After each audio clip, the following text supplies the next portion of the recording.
নির্ভর করছে কি যে ওই যে আমরা গত ক্লাসে পড়াইলাম যে সিনে কি ধরনের লাইট আছে এবং তুমি সারফেসের ম্যাটেরিয়ালিস্টিক প্রপার্টি যেটা দিছো তার উপরে নির্ভর করে এক একটা সারফেসের কালার তৈরি হবে। এখন ঘটনা হচ্ছে যে সারফেস তো আমরা আসলে ডিফাইনই করি নাই, ডিফাইন করছি ভার্টেক্স গুলো। তাহলে যে ধরো যে এইটা একটা কিউব, কিউবের ইন্টারনাল যে বিন্দুগুলো আছে সেইখানকার কালার গুলো আমরা কিভাবে ক্যালকুলেট করব, এটাই হচ্ছে শেডিং এর টার্গেট আর কি। যে এটাকে যখন আমরা রেস্টারাইজ করব বা রেন্ডার করব, মানে এটাকে ফাইনালি যেটা ডিসপ্লেতে আসবে এই ছবিটা, যে এটাকে বলতেছি আমরা রেন্ডারিং করা। তাহলে রেন্ডারিং এর সময় আমরা আসলে কিভাবে, surface rendering means a procedure for applying the lighting model. যে আমরা যখন রেন্ডার করতেছি যে আমরা লাইটিং মডেলটাকে অ্যাপ্লাই করব সারফেসের প্রতিটা পয়েন্টের বা প্রতিটা পিক্সেলের ইন্টেন্সিটি বের করার জন্য। ঠিক আছে, তাহলে এটাকে বলা হচ্ছে যে shading. Surface rendering algorithm uses the intensity calculations from the illumination model to determine the light intensity for all the projected positions or for all the pixels. ঠিক আছে, যে এই যে আমরা রেন্ডারিং করার সময় আমরা লাইটিং ইকুয়েশনটাকে ইউজ করলাম। হ্যাঁ, আমি কিন্তু তোমাদেরকে গত ক্লাসে পড়াইছি লাইটিং মডেল, সেটা একটা পড়াইছি, সেটা হচ্ছে ফং ফং লাইটিং মডেল। ফং লাইটিং মডেলে কিন্তু দুনিয়ার একমাত্র মডেল না, আরো মডেল আছে, সেগুলো আমরা পড়াই নাই, সবকিছু তো আর সবসময় পড়ানো হয় না। কুক টরেন্স মডেল আছে, আরো এরকম বিভিন্ন মডেল আছে, তো আমরা ফংটা শুধু শিখছি বা পড়ানো হয়েছে আর কি। এখন ইস্যু হচ্ছে যে শেডিং টা হচ্ছে কি যে আমরা যদি ফং অ্যাপ্লাইও করি তাহলে কিভাবে অ্যাপ্লাই করব, প্রত্যেকটা ইনার ভার্টেক্স অ্যাপ্লাই করব নাকি অন্য কোনো আইডিয়া ইউজ করব আর কি। ঠিক আছে, তো শেডিং আমরা সেটাই দেখতে চাচ্ছি যে আসলে কি কি করা যেতে পারে। তাহলে এখানে আসো যে এটা আমাদের ওয়ারফ্রেম মডেল ছিল, সিনটাকে ডিফাইন করা, এরপরে আমরা ব্যাকগ্রাউন্ড যেগুলো সারফেস বা হিডেন সারফেস সেগুলোকে আমরা রিমুভ করার পরে এরকম হইলো। এখন আমরা লাইটিং অ্যাপ্লাই করতে চাই। তো লাইটিং যদি অ্যাপ্লাই করি তাহলে লাইটিং গুলোকে আমরা বিভিন্ন ফর্মে অ্যাপ্লাই করতে পারি। এখানে একটা এক্সাম্পল প্রথমে দেখাই ফেলতেছি আমি। যদি লাইটিং কে আমরা ডাইরেক্টলি কোনো সারফেসে কোনো লাইটিং আসলে না ধরে অবজেক্ট লেভেলে লাইটিং অ্যাপ্লাই করি, ঠিক আছে, নো সারফেস রেন্ডারিং, সারফেস লেভেলে লাইটিং অ্যাপ্লাই করি নাই, অবজেক্ট লেভেলে করছি। ঠিক আছে, ফলে এখানে কিন্তু এটা যে একটা কিউব, এই কিউবের যে এখানে একটা এজ আছে এটা বোঝা যাচ্ছে না, পুরোটাকে একটাই মনে হইতেছে, বা এই পুরোটাকে, এটা যে একটা স্ফেয়ার এটাকে স্ফেয়ারও মনে হচ্ছে না, এটা যে একটা কোন সেটাও না। আমরা শুধু অবজেক্টের হয়তো ম্যাটেরিয়ালিস্টিক কালার বলছি, এখন লাইটিং বসাইছি, পুরো অবজেক্ট এক কালার হয়ে গেছে। তাহলে তো এটা 3D যে একটা সিন সেটা হয় নাই। ঠিক আছে, তাহলে আমরা তো লাইটিং দিয়ে আসলে চাইতেছি যেন অবজেক্টটাকে রিয়েলিস্টিক লুকিং হয়, যে এটা একটা সারফেস এবং এই দেখো সারফেসটার কি হলো, যে এদিকে একরকম কালার আস্তে আস্তে এদিকে একটু ডার্ক হয়েছে হয়তো এই একই সারফেসের। ঠিক আছে, আবার এটা একটা কোন, এটার এদিকে হাইলাইট তৈরি হয়েছে, এদিকে আস্তে আস্তে গিয়ে ডার্ক হয়েছে। সো এরকম ভিউটা তৈরি করতে চাই। তাহলে এখানে সেই ছবিটা দেখানো হয়েছে যে উইদাউট সারফেস রেন্ডারিং আর উইথ সারফেস রেন্ডারিং যদি আমরা লাইটিং অ্যাপ্লাই করি তাহলে কিন্তু এরকম সিন পাবো। এখন আসলে যে উইথ সারফেস রেন্ডারিং, এই সারফেস রেন্ডারিং কেও আমরা বিভিন্ন ভাবে করতে পারি আর কি। ঠিক আছে, তো সেটা আমরা এখানে পড়তে চাইতেছি। যে প্রথম আইডিয়া হচ্ছে যে brute force shading. Brute force shading হচ্ছে কি সিম্পলি যে এনি সারফেস যেটা আমরা রেন্ডার করতে চাইতেছি সেই সারফেসের প্রতিটা পয়েন্টে আমরা ইলিমিনেশন মডেল অ্যাপ্লাই করব। বাস, যে ডিজায়ার্ড ইলিমিনেশন মডেল আমরা যেটা চুজ করছি, Phong, Cook Torrance or whatever এভার, সে যেটাই ইয়া করছি না কেন, তাহলে এটা ধরো যে এটা একটা সারফেস, কিউবের একটা সারফেস, সরি আঁকাটা সুন্দর হচ্ছে না, তাহলে এই সারফেসের যতগুলো ইন্টারনাল পিক্সেল হবে প্রত্যেকটা পিক্সেলে আমরা কি করবো, ইলিমিনেশন মডেল অ্যাপ্লাই করব। ঠিক আছে, কারণ সারফেসের প্রত্যেকটাই তো কি কালার হবে, ইলিমিনেশনই কেবল সেটা আমাকে বের করে দিবে। তাহলে সেটা আমরা যদি অ্যাপ্লাই করি তাহলে করতে পারি। তাহলে এই প্রসেসটাকে আমরা বলছি যে ব্রুট ফোর্স, অর্থাৎ সিম্পলিস্ট নেইভ অ্যাপ্রোচ, যেটা আমরা সব জায়গায় অ্যাপ্লাই করে দিলাম এই পদ্ধতিতে। এটা করলে যে করা যাবে না তা না, কিন্তু এটা খুবই আসলে যে brute force method is highly expensive. Expensive মানে কম্পিউটেশনালি এক্সপেন্সিভ। যেভাবে প্রতিটা পিক্সেলের করতে গেলে দেখা যাচ্ছে যে আমাদের হয়তো লুকিংটা ঠিকই আছে, কিন্তু আমাদের আহ, এটা রিয়েল টাইম করা ডিফিকাল্ট হয়ে যায়।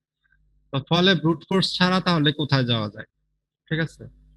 তাহলে এখানে একটা জাস্ট এক্সাম্পল দেখানো হয়েছে, জাস্ট যে একটা অবজেক্ট হয়তো ছিল এটাকে 3D সাইন, এটাকে আমরা ব্রুট ফোর্সে করছি। এখন আসো আর অন্য আদার কি হতে পারে, তাহলে সেটা একটা হতে পারে, এটাকে বলা হয় ফ্ল্যাট রেন্ডারিং বা ফ্ল্যাট শেডিং বা কনস্ট্যান্ট শেডিং, বিভিন্ন নামে ডাকা হয়। ঠিক আছে। তা এই মেথডটা হচ্ছে যে আবার ভেরি সিম্পলিস্টিক। সিম্পলিস্টিক হচ্ছে কি, ধরো যে আমাদের এরকম একটা অবজেক্ট আছে, এটা একটা টোরাস। টোরাসকে আমরা হয়তো ছোট ছোট এরকম সারফেস দিয়ে রিপ্রেজেন্ট করছি। ছোট ছোট সারফেস বলতে আসলে পয়েন্ট ভার্টেক্স দিয়ে রিপ্রেজেন্ট করছি, আর চারটা ভার্টেক্স মিলে আমরা একটা করে সারফেস কল্পনা করতে পারি। তো সেটা এটা হচ্ছে কি কোয়াড্রেটাল কোয়াড সারফেস দিয়ে আমরা করছি। কোয়াড সারফেস না হয়ে ট্রায়াঙ্গুলার সারফেসও হতে পারে। It depends how you define the object. তো ফ্ল্যাট শেডিং এ যেটা ইস্যু, ফ্ল্যাট শেডিং এ হচ্ছে কি যে যেই সারফেসটাকে আমরা রেন্ডার করতে চাইতেছি, সারফেসের যে ইন্টারনাল পিক্সেলস গুলোকে না কনসিডার করে পুরো সারফেসটার মধ্যে থেকে কোনো একটা বিন্দু চুজ করলাম। ধরো যে এখানে সেটা বড় করে দেখাচ্ছি, যে আমাদের একটা সারফেস আছে এরকম বড়, তার মধ্যে থেকে এই সারফেসটাকে আমরা কোনো একটা ইলিমিনেশন মডেল অ্যাপ্লাই করে কালার অ্যাপ্লাই করব পুরো সারফেসটাতে। তো পুরো সারফেসটার জন্য আসলে আমরা চুজ করলাম কোন একটা পার্টিকুলার বিন্দু, normally the centre of the surface, ধরো যে এই বিন্দু। ঠিক আছে। তাহলে সেন্টারে আমরা ইলিমিনেশন মডেল অ্যাপ্লাই করব, অনলি সেন্টারে। তাহলে সেন্টারে ইলিমিনেশন মডেল অ্যাপ্লাই করার পরে আমরা একটা কালার অ্যামাউন্ট পাবো। ইলিমিনেশন মডেল অ্যাপ্লাই করা আমরা কতদিন বলছি, যে সে লাইট আছে এখানে, লাইট থেকে এখানে এদিক থেকে আসতেছে, সে এটা হোয়াইট লাইট। আমি ধরে নিলাম সারফেসের ম্যাটেরিয়ালিস্টিক প্রপার্টি হচ্ছে সে ব্লু কালার রিফ্লেক্ট করবে। ঠিক আছে। আমি হয়তো এটা যদি হোয়াইট লাইট ধরি, 8 জিবি কম্পোনেন্ট সবই 1 1 1। ঠিক আছে। কমা এটা, ঠিক আছে, 1 1 1। এটা তো মাউসে লেখাও যায় না। আর হয়তো আমি ধরে নিলাম যে এটা যেহেতু ব্লুইশ সারফেস, তাহলে হয়তো রেড সে রিফ্লেক্ট করবে না, গ্রিন হয়তো ধরে নিলাম অল্প রিফ্লেক্ট করবে, আর ব্লু হয়তো সে 80% রিফ্লেক্ট করবে। So these are the surface diffuse reflectivity, যেটা আমরা গত ক্লাসে পড়ছি। তাহলে আমরা এই যে এই ইকুয়েশনসটা গত ক্লাসে যেগুলো ইলিমিনেশন ইকুয়েশনে, যে এইগুলো ধরে নিয়ে আমরা ইকুয়েশনে অ্যাপ্লাই করব। তাহলে আমরা একটা কালার রেজাল্ট পাবো, ইন্টেন্সিটি, রিফ্লেক্টেড ইন্টেন্সিটি পাবো আর কি। ঠিক আছে। তাহলে সেই ইন্টেন্সিটিটা কোথাকার জন্য ক্যালকুলেট করছি, only for the centre pixel. But এইটা সেন্টার পিক্সেলের ক্যালকুলেট করছি, কিন্তু যখন অ্যাপ্লাই করব প্রত্যেকটা পিক্সেলের জন্য এই একই কালার অ্যাপ্লাই করে দেব for the entire surface. Calculate করলাম এক জায়গায়, অ্যাপ্লাই করলাম সব জায়গায়। ফলে কি হবে, যে পুরো সারফেসটা এক কালারের হবে। ঠিক আছে। তাহলে এখানে দেখো যে আমাদের যে এটা হয়েছে, এখানে দেখো যে এই ছোট ছোট এক একটা সারফেস, কিন্তু পুরো সারফেসটা কিন্তু একটা কনস্ট্যান্ট কালারের, এর মধ্যে আর কোনো চেঞ্জ নাই। ঠিক আছে। এটুকুর মধ্যে ফিক্সড। আবার পাশের সারফেসটা একটু ডিফারেন্ট হয়েছে, পাশেরটা আর একটু ডিফারেন্ট হয়েছে, বাট কিন্তু ছোট স্মল যে সারফেস রিজিয়নটা, সেই স্মল সারফেস রিজিয়নটাতে একই কালার। ঠিক আছে। তাহলে এটা হচ্ছে basically idea of the flat rendering. ঠিক আছে। বা কনস্ট্যান্ট রেন্ডারিং, নাম থেকে বোঝা যাচ্ছে যে এটা কনস্ট্যান্ট, মানে কি যে আমরা একটা সারফেসে একটা কালার দিছি।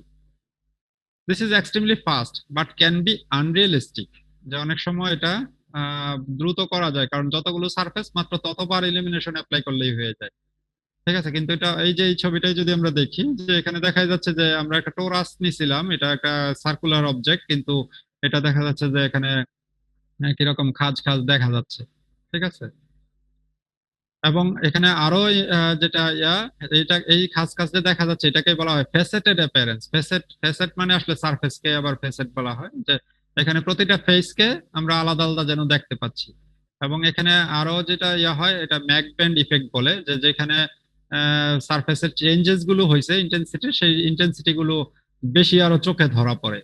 ঠিক আছে।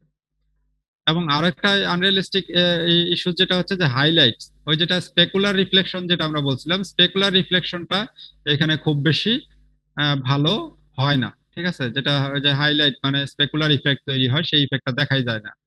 ঠিক আছে। অলমোস্ট মেনি কেসে আর কি।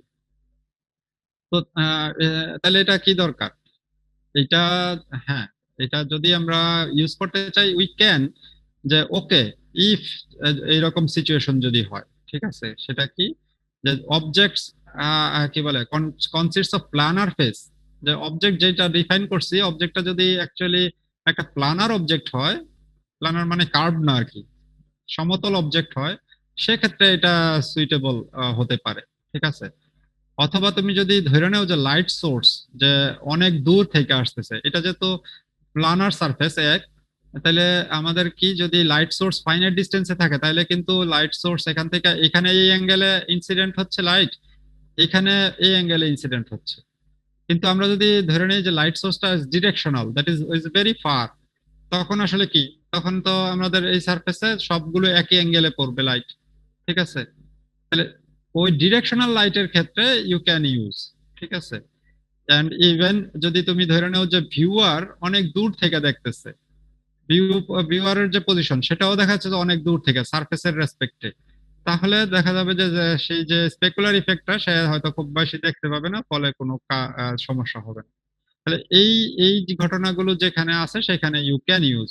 আর এই জিনিসটাই আসলে আমরা যদি ম্যাথমেটিক্যালি বলি যে লাইট সোর্স যদি দূরে থাকে, ইনফাইনাইট দূরে হয়, তার মানে কি সারফেস নরমাল আর যে লাইট ভেক্টর এটা আসলে কনস্ট্যান্ট হয়ে যায়, এন্ডোটেল ইজ কনস্ট্যান্ট। কারণ যেহেতু all the light are coming in কি বলে ইন ওয়ান ডিরেকশন, সো এটা ম্যাথমেটিক্যালি এন্ডোটেল কনস্ট্যান্ট হয়।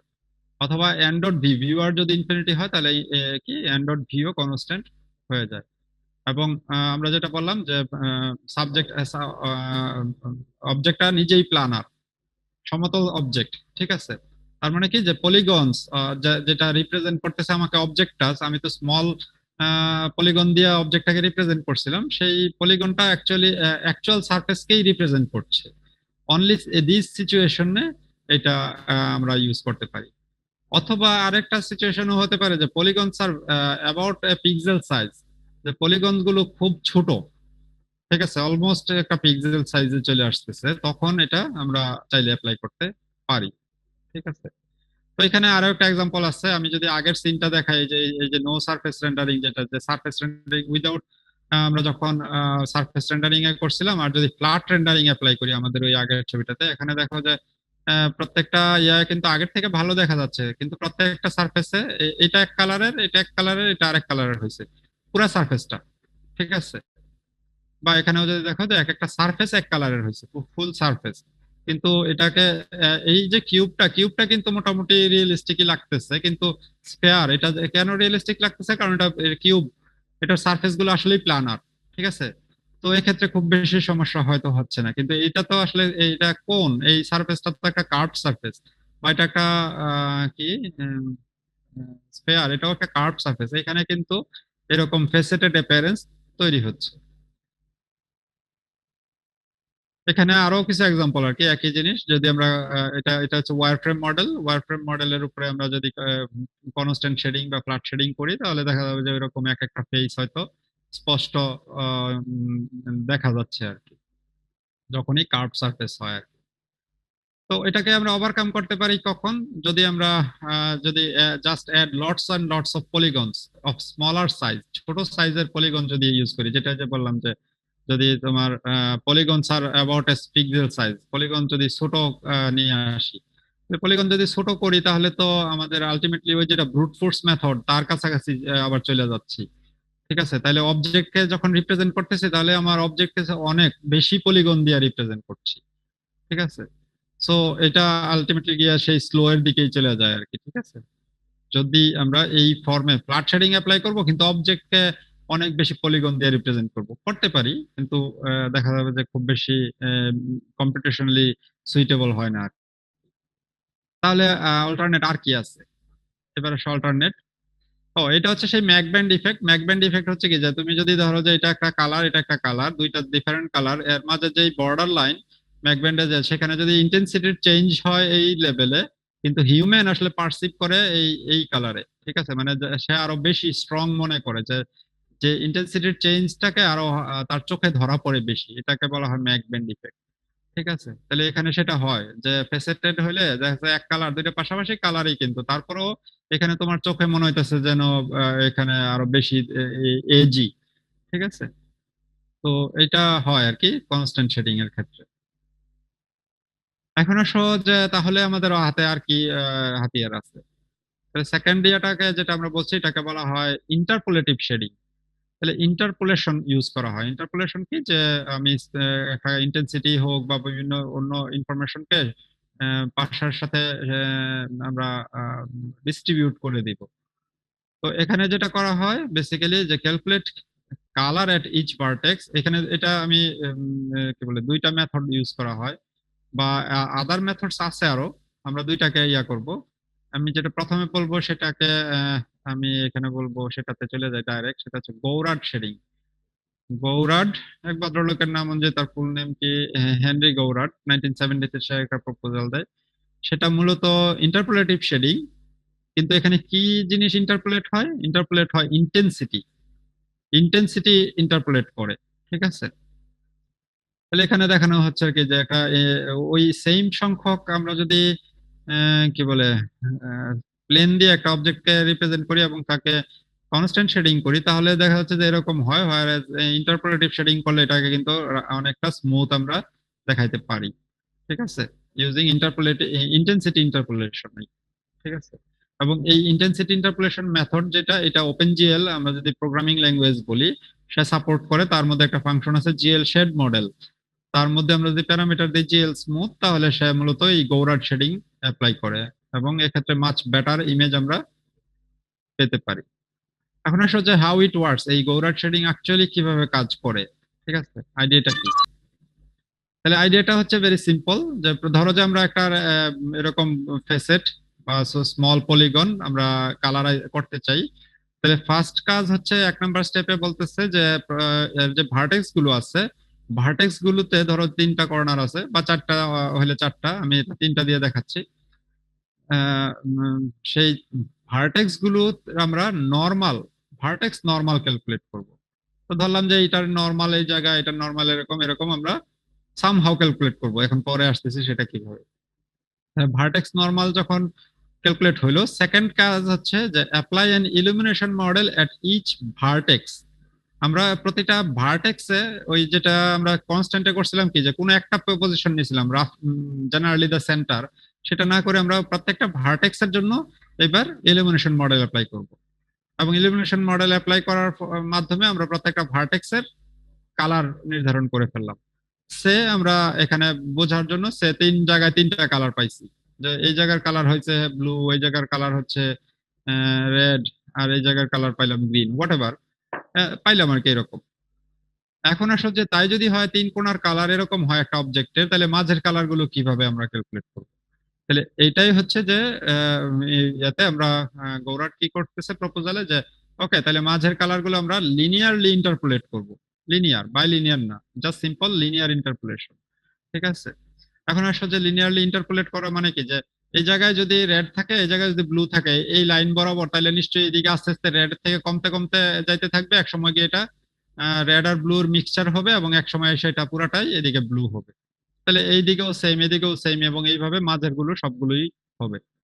তাহলে সেটা আসলে কিভাবে করব আমরা পরের ইয়াতেই দেখাচ্ছি। এখানে আমি একটু ভিজুয়ালি দেখাচ্ছি। তাহলে ধরো যে আমরা মাঝের কোনো একটা বিন্দু, আমরা এখানে এই জায়গাটার কালার দরকার, ঠিক আছে। তাহলে এখানে একটা স্ক্যান লাইন চালানো হয়, ঠিক আছে, স্ক্যান লাইন, আমরা এটাকে হরাইজন্টাল স্ক্যান লাইন স্ক্যানিং করা হয় আর কি, হরাইজন্টালি। তাহলে আমরা ধরলাম যে স্ক্যান করতে করতে কোনো একটা পজিশন এই জায়গায় আসছি, এই জায়গার কালারটা এখন কি হবে। তাহলে এই জায়গাটা কালারটা ঠিক করার জন্য প্রথমে দেখা হয় যে এই যে স্ক্যান লাইন, এই যে অবজেক্টের যে এজ আছে, এই যে দেখা যাচ্ছে যে এই পাশে কোথায় কাট করছে, তাহলে সেই বিন্দুর কালারটা আগে নির্ধারণ করব। আবার এই পাশের যে এন্ডে কোথায় কাট করছে সেটাও নির্ধারণ করব। তাহলে এটা এখন কোথা থেকে নির্ধারণ করব? তাহলে এইটা নির্ধারণ করব অ্যাকচুয়ালি এইটা এবং এটা থেকে, ঠিক আছে। তাহলে এই দুইটার থেকে লিনিয়ারলি আমরা এইটাকে ক্যালকুলেট করব।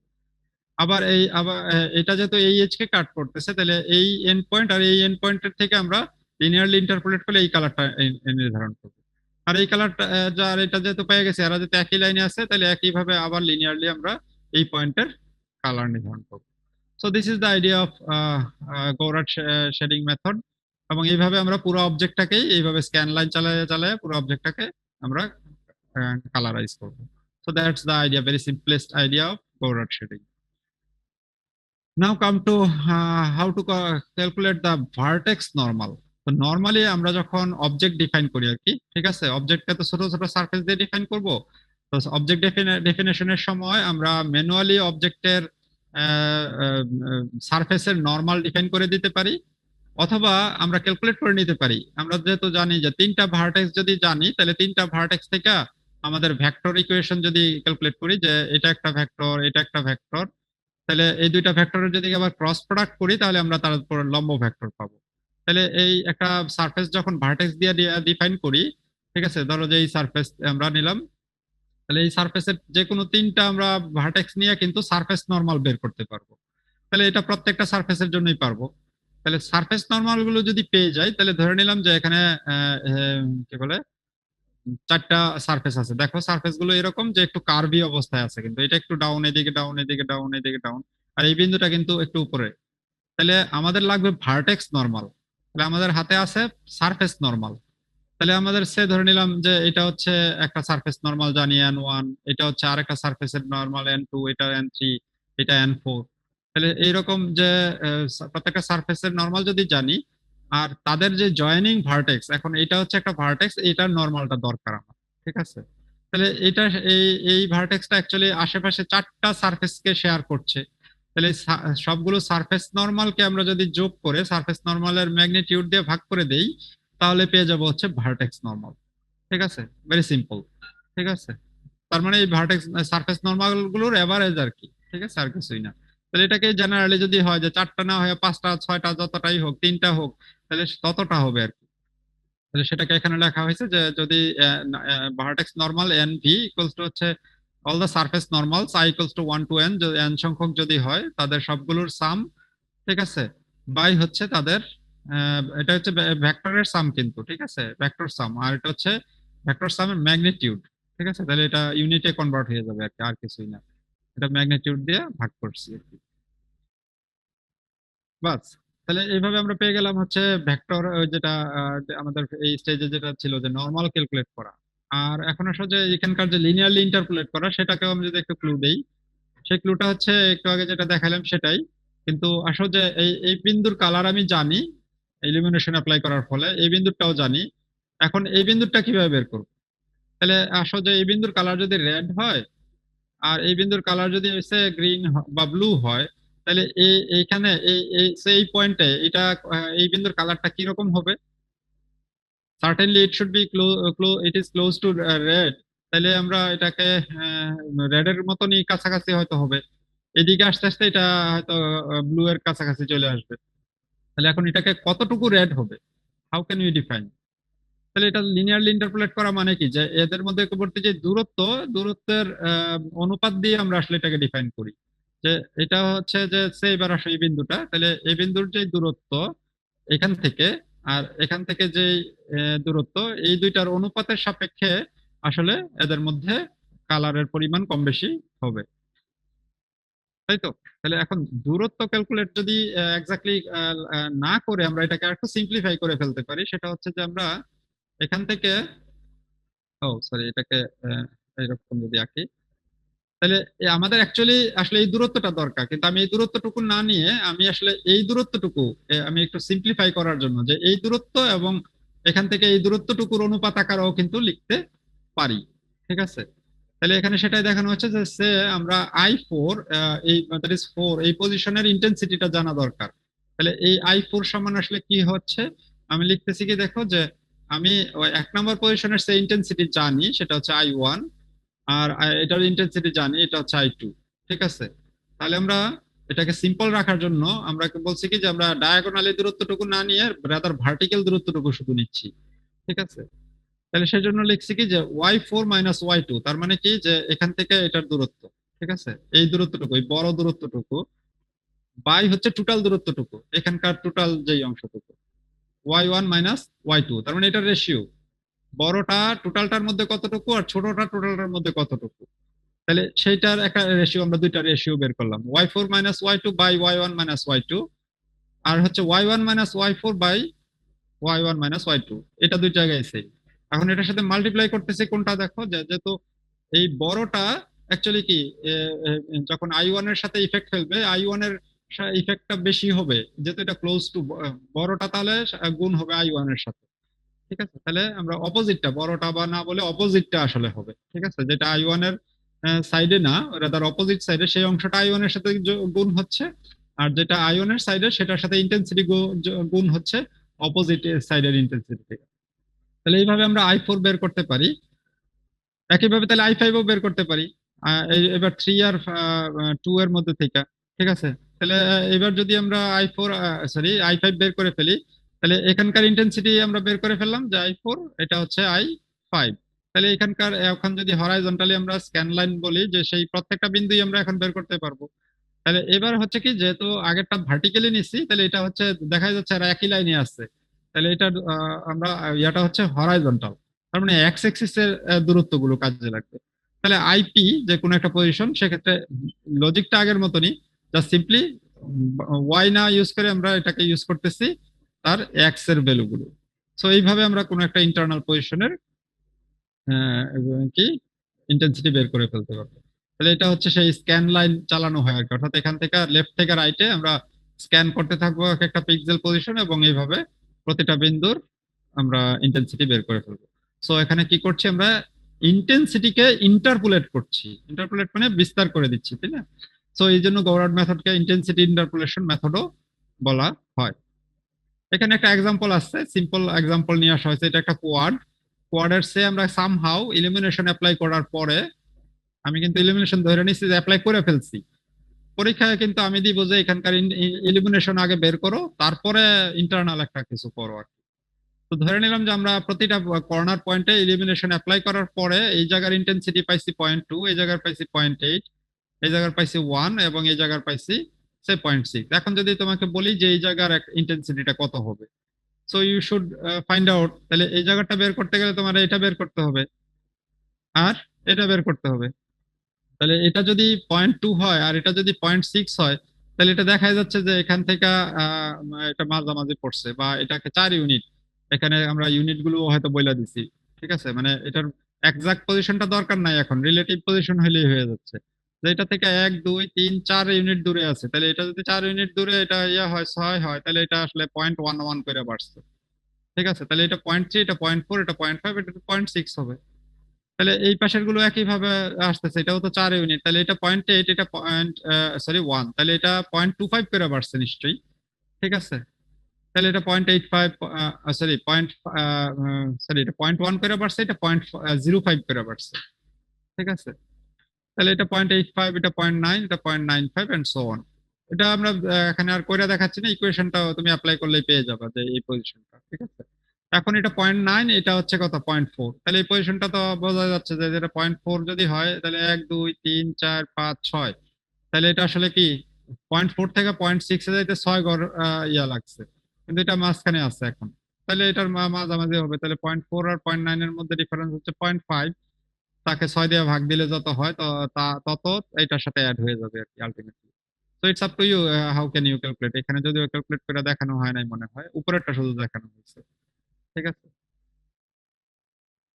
এবার আসো যে এটা জাস্ট এক্সাম্পল, যে একটু আগে যেটা আমরা ফ্ল্যাট রেন্ডারিং করছিলাম ওই যে সিনটা, সেটাকে যদি এখন গৌরাড রেন্ডারিং করি, গৌরাড মডেলে দেখো যে এখন কিন্তু এই যে ফেসেটেড সারফেস যেটা আগে ছিল, বা এই যে স্ফেয়ারটা ছিল, ঠিক আছে, এটা আগের চাইতে একটু বেটার হয়েছে। ঠিক আছে, স্টিল এখানে কিছু সমস্যা আছে, বাট আগের চাইতে এটা কিন্তু একটু বেটার লুকিং। এখানে এতটা ফেসেটেড মনে হচ্ছে না, রাদার 4 5টা স্ফেয়ার মনে হচ্ছে না। এটাকে একটু তাও ভালোই লাগতেছে, কিন্তু এই জায়গাটা দেখা যাচ্ছে যে হয়তো একটু লিনিয়ার মনে হইতেছে, বাট ওভারঅল আগের চাইতে বেটার। ঠিক আছে, তো অনেক সময় এগুলো 3D গেমিং এ, যে যখন আমরা রিয়েলিস্টিক কিছুটা লুকও দরকার, আবার রিয়েল টাইমে জেনারেট করাও দরকার। ঠিক আছে, তখন আমরা এই ধরনের মডেলকে অ্যাপ্লাই করতে পারি আর কি। ঠিক আছে, যে খুব বেশি রিয়েলিস্টিক দরকার নাই, মাঝামাঝি একটা ব্যালেন্স পজিশনে। ঠিক আছে, তো ওপেন জেল যখন প্রথম দিকে আসে তখনই আসলে এটাকেই শুধু তার ইয়ার দিকে ইয়াতে রাখা হয় আর কি। আর এরপরে লেটেস্ট ওপেন জেলে তো আসলে এগুলো নাই, এটা তোমার খুশি, তুমি কি ধরনের ইয়া অ্যাপ্লাই করবা, সারফেস রেন্ডারিং মেথড তুমি কি রকম ব্যবহার করবা, ইউ ক্যান ডু ইউরসেলফ, কারণ ওপেন জেল শেডিং ল্যাঙ্গুয়েজ চলে আসছে, যেটার মাধ্যমে তুমি নিজেই তোমার রেন্ডারিং কে কন্ট্রোল করতে পারো আর কি। ঠিক আছে, তাহলে এটা গেল। এখন আসো যে এই যে এটা আরেকটা ছবি, যেটা এই সেই সেম টোরাসটা আর কি, টোরাসের ফ্রন্ট ভিউ কিন্তু এটা। ঠিক আছে, ওইটা এই যে এরকম একটা টোরাস আর কি, এই টোরাস আর এটা ফ্রন্ট ভিউ টিউব আর কি। টোরাসরে যদি ধরো যে গাড়ির চাকা আর টিউব আছে না, বা কোনো ইয়ার টিউব এরকম আর কি টোরাস অবজেক্ট। হ্যাঁ, অ্যাডভান্টেজ অফ গৌরেট শেডিং, এটা কি much better result for curve surfaces. দেখো এখানে স্মুথ আর সিচুয়েশন তৈরি হয়েছে। আগে যেটা ইয়াতে এখানে কি একদম ফেসেটেড ছিল, সেটা না। এটা কেন হয়েছে? তাহলে এটাকে একটু এখানে ভিজুয়ালি দেখানোর চেষ্টা করা হয়েছে যে কেন আসলে এই সিচুয়েশনটা হয়েছে বা কি জন্য এটা ভালো এরকম হয়েছে। কারণ কি যে অ্যাকচুয়ালি আমরা যখন যদি ধরো যে এটা একটা আমাদের সারফেস রিপ্রেজেন্টেশন, আমাদের একটা সারফেসকে আমরা এরকম লিনিয়ার পিসওয়াইজ লিনিয়ার লাইন দিয়ে আমরা রিপ্রেজেন্ট করছি, ঠিক আছে। তো যখন আমরা কনস্ট্যান্ট শেডিং করতাম তখন কি করছি যে প্রত্যেকটার জন্য একটা করে মাঝবিন্দু নিছি, মাঝবিন্দুর কালার নির্ণয় করছি এবং সেটাকে আমরা এখানে ডিসপ্লেতে বসাই দিছি। তাহলে সেটা হয়তো এরকম হয়েছিল, ঠিক আছে। সেজন্য কিন্তু যে মাঝবিন্দু হওয়ার কারণে যে এখানকার কালার আর এখানকার কালার কিন্তু ভিন্ন আসছে, কারণ এখানকার নর্মাল ছিল এদিকে আর এটা নর্মাল ছিল এদিকে, ফলে এই দুইটা ফেস ভিন্ন কালারের হয়েছে। তো এটা আরেক রকম কালার হয়েছে, এটা আরেক রকম কালার হয়েছে। কিন্তু গৌরাডে এই যে স্মুথনেসটা আসলো কিভাবে? গোরাডে স্মুথনেসটা আসছে কি, গোরাডে তো আমরা কি করছি, ভার্টেক্স এর পয়েন্টটা ক্যালকুলেট করছি, যে এই বিন্দুতে ক্যালকুলেট করছি, আবার এই বিন্দুতে ক্যালকুলেট করছি, আবার এই বিন্দুতে ক্যালকুলেট করছি। আর এই মাঝের গুলো কি করছি, যে এই দুইটার থেকে ইন্টারপোলেট করে নিছি, ঠিক আছে। তাহলে এই বিন্দুতে হয়তো একরকম কালার আসছে, এই বিন্দুতে একরকম কালার আসছে। তাহলে কিন্তু এই দুইটার মধ্যে তো এটা এই দুইটা আবার কমন, তাহলে এখান থেকেই তো পরেরটা শুরু হয়েছে। ফলে এর মধ্যে একটা কন্টিনিউয়েশন কিন্তু ছিল। তাহলে ধরে নিলাম যে এই বিন্দুর কালার এখানে পাইছি, একটু নিচে ছিল থাক, তা এই বিন্দুর কালার হয়তো একটু উপরে ছিল, এখানে এসে শেষ হয়েছে।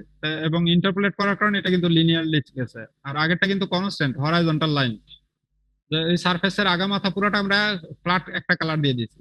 তো এখানে কিন্তু এদিকে কালার দিচ্ছি একরকম, আস্তে আস্তে বাড়ছে, এবং পরেরটা কিন্তু ওই পয়েন্ট থেকেই স্টার্ট করছে।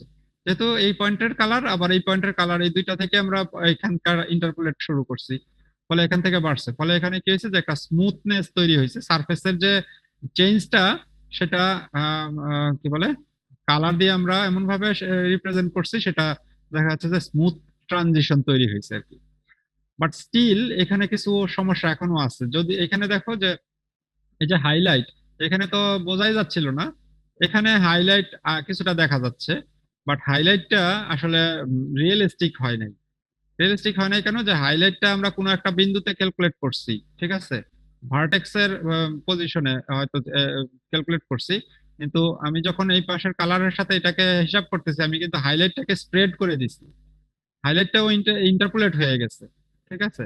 ফলে এখানে দেখা গেছে যে এরকম একটা সিচুয়েশন তৈরি হয়েছে যে হাইলাইটটা রিয়েলিস্টিক লুকিং হয় নাই এখানে, ঠিক আছে। এই যে এটাই হচ্ছে যে আমরা আমরা গৌরাট শেডিং এর যদি আমরা বলি প্রবলেম। আর মাঝের স্লাইডে কি আছে আমি জানি না, এটা বলার দরকার নাই, এটা তোমরা দেখিও কখন এটাকে ইমপ্লিমেন্ট করা যায় আর কি। যে গৌরাট শেডিং এর অসুবিধাটা তাহলে কোথায়? যে অসুবিধাটা হচ্ছে যে এই যে আমরা যখন ভার্টেক্স ইন্টেন্সিটি ক্যালকুলেট করতেছিলাম, তাহলে ভার্টেক্স এর ইন্টেন্সিটি ধরো যে এখানে আমি ক্যালকুলেট করছি এখানে, ঠিক আছে। এখন লাইট এখান থেকে পড়তেছে, ভিউয়ার এই জায়গা থেকে দেখতেছে, তাহলে লাইট এই জায়গায় পড়ার কারণে হাইলাইটটা হয়তো তৈরি হয়েছে এই জায়গায়। তাহলে তুমি কিন্তু হাইলাইটটা আসলে ক্যালকুলেশনে আসে নাই, কারণ ভিউয়ার যেহেতু এই জায়গায় দেখতেছে, ভিউয়ারের পজিশনের উপরে কিন্তু হাইলাইট কোথায় তৈরি হবে সেটা নির্ভর করে। ভিউয়ার যদি হয়তো এখান থেকে দেখতো, তাহলে হয়তো এই জায়গায় সে স্পেকুলার ইফেক্টটা দেখতে পাইতো, কিন্তু ভিউয়ার তো আসলে দাঁড়ায় আছে এই জায়গায়। তাহলে এই জায়গায় যেহেতু দাঁড়ায় আছে, তাহলে সে কিন্তু হাইলাইটটা এই জায়গায় দেখার কথা, কিন্তু তুমি এই জায়গায় তো ইন্টেন্সিটি ইলুমিনেশন মডেল অ্যাপ্লাই করো নাই, ফলে এই জায়গায় তো হাইলাইট তো ক্যালকুলেশনই হয় নাই। ফলে কি হয়েছে যে যে যে সে এখানকার ইন্টেন্সিটি আর এই দুইটা ইন্টেন্সিটি এবং এদেরকে লিনিয়ারলি ইন্টারপোলেট করে দিছে। হোয়ারএজ এটার হয়তো আউটপুট আসার কথা ছিল এরকম, যে এখান থেকে শুরু হয়েছে ঠিক আছে, মাঝখানে একটু ভেরি হাই, তারপরে আবার এটা ফল করে এখানে আনার কথা, ঠিক আছে। তো এটা হচ্ছে বেসিক্যালি গৌরাডের অসুবিধা, যে সে যদি হাইলাইট ভার্টেক্সে তৈরি হয় তাহলে সে ইন্টারপোলেট করে দেয়, আর যদি হাইলাইট কি বলে ইনসাইড এ সারফেস ভার্টেক্সে না, তাহলে সে টোটালি মিস করে, ঠিক আছে। তাহলে এইখান থেকে আমরা আবার তাহলে কোথায় যেতে পারি, আরো রিয়েলিস্টিক করা যায় কিভাবে? তাহলে আরো যদি আমরা রিয়েলিস্টিক করতে চাই, তাহলে সেটা হচ্ছে যে এবার ফং যে ভদ্রলোক যে ইলুমিনেশন মডেল প্রপোজ করছিল, সে একই সাথে আসলে একটা সারফেস রেন্ডারিং মেথডও প্রপোজ করে, ঠিক আছে। তো তার সারফেস রেন্ডারিং মেথডটাকে বলা হয় নরমাল ভেক্টর ইন্টারপোলেশন রেন্ডারিং, ঠিক আছে। কারণ সে ইন্টেন্সিটি ইন্টারপোলেট করে না, রেদার সে নরমাল ভেক্টরটাকে ইন্টারপোলেট করে। আসলে এটাকে একটু ভিজুয়ালি বলি বা প্রসেসটাকে বলি। ফার্স্ট স্টেপ যেটা ছিল গোরাডের মতন, যে determine the average unit normal vector at each vertex, এটা আগের মতনই, যে প্রতি ভার্টেক্সে তোমার ভার্টেক্স নরমাল ক্যালকুলেট করো। সেকেন্ড কেসটা থেকে এসে চেঞ্জ হয়ে যাচ্ছে। সেকেন্ড কেসে আমরা বলছিলাম যে ভার্টেক্স এর মধ্যে ইলিমিনেশন মডেল অ্যাপ্লাই করব। রাদার ওই বলতেছে যে না, ভার্টেক্স এর মধ্যে ইলিমিনেশন মডেল ডাইরেক্টলি অ্যাপ্লাই না করে আমরা এই যে ভার্টেক্স এর যে নরমাল ফ্যাক্টর গুলো ক্যালকুলেট করছি সেইগুলোকে আমরা লিনিয়ারলি ইন্টারপোলেট করে দেব, নরমাল ভেক্টর গুলোকে ইন্টারপোলেট করব ইনার রিজিয়নের জন্য, ঠিক আছে। এবং তারপরে আমরা ইলিমিনেশন মডেল অ্যাপ্লাই করব, ঠিক আছে। বাস এটাই তাহলে তার প্রসেস। আমি যদি এটাকে ভিজুয়ালি বলি, যে প্রথমে আমরা ভার্টেক্স নরমাল আগের মতন ক্যালকুলেট করলাম, বড় যে তিনটা ভার্টেক্স আগে তিনটা নরমাল ক্যালকুলেট করলাম অ্যাজ বিফোর। এখন আমরা এরপরে স্ক্যান লাইন চালানো শুরু করব, এবং স্ক্যান লাইনের যে যেখানে যেখানে ইয়ে হয়েছে এখানকার ইন্টেন্স আমরা নরমাল কত হবে সেটা ক্যালকুলেট করব। এখন এখানকার নরমাল কত, তাহলে এই নরমালটা আমরা এইটা এবং এটা থেকে ইন্টারপোলেট করে ক্যালকুলেট করব, ঠিক আছে। তাহলে এখানে সেটা বোঝানো হচ্ছে যে এইভাবে স্ক্যান লাইন যদি চালাই, তাহলে স্ক্যান লাইনের এই যে এখানকার এই পজিশনের নরমাল ভ্যালুটা কত, ঠিক আছে, এটাকে আমরা বের করব কিভাবে, এই n1 এবং n2 থেকে। তাহলে n4 এটা নরমাল ভ্যালু বের করছি। ইকুয়েশনটা তাহলে আগের মতনই, শুধুমাত্র আগে ইন্টেন্সিটির ছিল, এখানে এটা হয়ে গেছে ভেক্টর, একটা কি ভেক্টর, নরমাল ভেক্টর, ঠিক আছে। তাহলে এইভাবে আমরা n4 ক্যালকুলেট করব, তারপরে হয়তো এইভাবে n5 ক্যালকুলেট করব, তারপরে ইন্টারনাল যে কোনো পজিশনের পি পজিশনে তার নরমাল ভেক্টর ক্যালকুলেট করব। তাহলে এইভাবে সারফেসের প্রতিটা বিন্দুর যখন নরমাল ক্যালকুলেট করে ফেলতে পারলাম, তারপরে এবার আসো আমরা কি করব, ইন্টেন্সিটি অ্যাপ্লাই করব, যেটা ইলুমিনেশন মডেল অ্যাপ্লাই করব, যেটা থার্ড স্টেজ, যে apply an illumination model at each position along the scan lines to calculate the pixel intensities using the interpolated normal vectors। যে ওই ইন্টারপোলেটেড নরমাল ভেক্টর গুলোকে ইউজ করে এবার আমরা ভার্টেক্সের প্রতিটা পজিশনে আমরা কি করব, ভার্টেক্স বলতেছি, সারফেসের প্রতিটা পজিশনে আমরা ইলুমিনেশন মডেল অ্যাপ্লাই করব।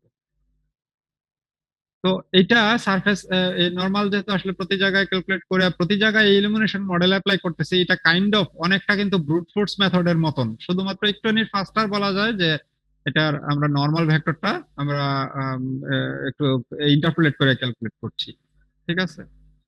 তো এটা যেহেতু ব্রুট ফোর্স এর কাছাকাছি, বা ব্রুট ফোর্স তো আমাদের বেস্ট রেজাল্ট দিবে, বাট তার সেকেন্ড বেস্ট হচ্ছে আসলে ফং সারফেস রেন্ডারিং। এখানে দেখো যে আমাদের গৌরাট শেডিং যে রেজাল্ট দিচ্ছিল তার থেকে ফং শেডিং এর রেজাল্ট কিন্তু মাচ বেটার। এখানে দেখো ব্রাইট এরিয়াটার কোনো হদিস নাই, কিরকম একটা সিচুয়েশন তৈরি হয়েছে, এখানে একটা নিট একটা ব্রাইট এরিয়া হয়তো তৈরি হয়েছে, স্পেকুলার ইফেক্টটা, ঠিক আছে। এবং এটাও দেখা যাচ্ছে যে ব্রাইট এরিয়া যে তৈরি হয়েছে সেটা স্প্রেডিংটা কম হয়েছে, এখানে কিন্তু এটা স্প্রেড হয়ে গেছে অলমোস্ট পুরা ইয়া জুড়ে, ঠিক আছে। তো এটা হচ্ছে বেসিক্যালি ফং সারফেস রেন্ডারিং এর আইডিয়া। তবে এটা হচ্ছে কি, এই যে আগেরটা ওইটারও আরেকটা যেটা ছিল এটা ফ্ল্যাট শেডিং ছিল, এটা গৌরাট শেডিং ছিল, এটা হচ্ছে ফং শেডিং। এবং দেখো ফং শেডিং এর স্পেকুলার ইফেক্টটা কিন্তু নিট স্মুথ, এবং এটা সেন্টারে বেশি, তারপর এদিকে আস্তে আস্তে কমছে, এদিকেও কমছে, ঠিক আছে। এবং এদিকে বেশি, এদিকে, কারণ এটা সারফেসের নেচারের কারণে, লাইটিং পজিশন, ভিউয়ার পজিশনের নেচারের কারণে এটা দেখা গেছে যে এরকম সিচুয়েশন তৈরি হয়েছে। এখন আসলে যে ফং এর সুবিধা অসুবিধা যদি বলি, যে even better result for curve surfaces, no error at highlights, যে হাইলাইট যেহেতু সে প্রতিটা ইন্টারনাল পজিশনে ক্যালকুলেট করে, ফলে হাইলাইটের তেমন কোনো সমস্যা হয় না। No Mach band effect, but but Phong shading is much slower, যে গোরাডের তুলনায় অনেক কস্টলি, ঠিক আছে। এবং এই জন্যই basically open GL is not supported, এটা রেডিমেড কোনো সাপোর্ট নাই ওপেন জিএল এ যে তুমি ফং শেডিং অ্যাপ্লাই করে দিবা, ঠিক আছে।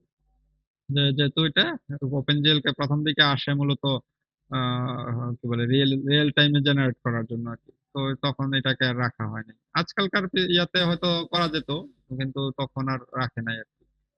বাট এটার একটা, হ্যাঁ, এইটার অ্যালগোরিদমিক সেন্স, এটার ফাস্ট ফর্ম সারফেস রেন্ডারিং একটা অ্যাপ্রোচ আছে, ঠিক আছে, যেটা আমরা এখানে অ্যাপ্রোচটার চাইতে আমরা মেথডটার বেসিকটা বুঝতে চেষ্টা করছি, কিন্তু এটাকে অ্যালগরিদমিক ইমপ্লিমেন্টেশন, যে প্র্যাকটিক্যাল ইমপ্লিমেন্টেশনে এটাকে আরেকটু ফাস্টার করার আইডিয়া আছে আর কি।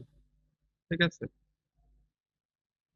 হ্যাঁ, আর নরমালি যে এই রেন্ডারিং গুলো কিন্তু ইমপ্লিমেন্টেড হয় as a part of visible surface detection, অথবা অনেক সময় রেস্টারাইজেশনের সময় আর কি। ঠিক আছে, রেস্টারাইজ যখন করে তখন এটাকে ইমপ্লিমেন্ট করা হয়।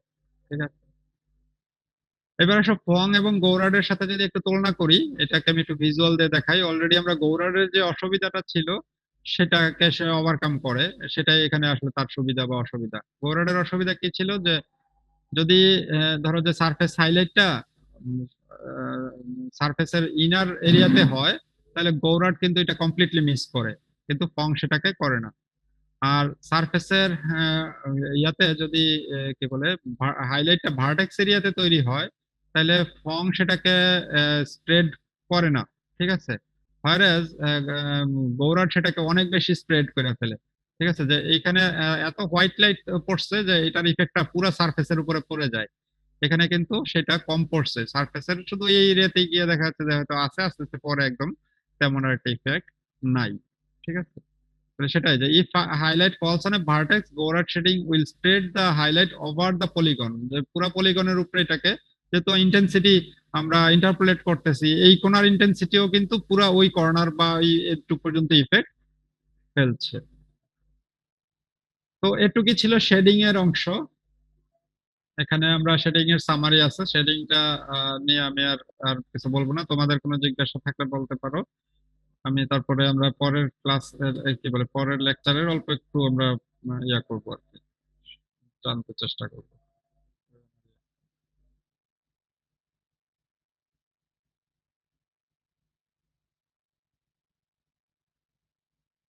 শেডিং নিয়ে কোনো প্রশ্ন থাকলে বলতে পারো আর কি। সবাই শুনছো তো আমাকে নাকি? আমি তো মাঝে মাঝে বুঝে পাই না। জি স্যার, শুনতেছি। জি স্যার। আচ্ছা, যদি না থাকে তাহলে আমি আজান দিচ্ছে একটু, আমরা 1 মিনিট বিরতি নেই আর কি, 1-1.5 মিনিট।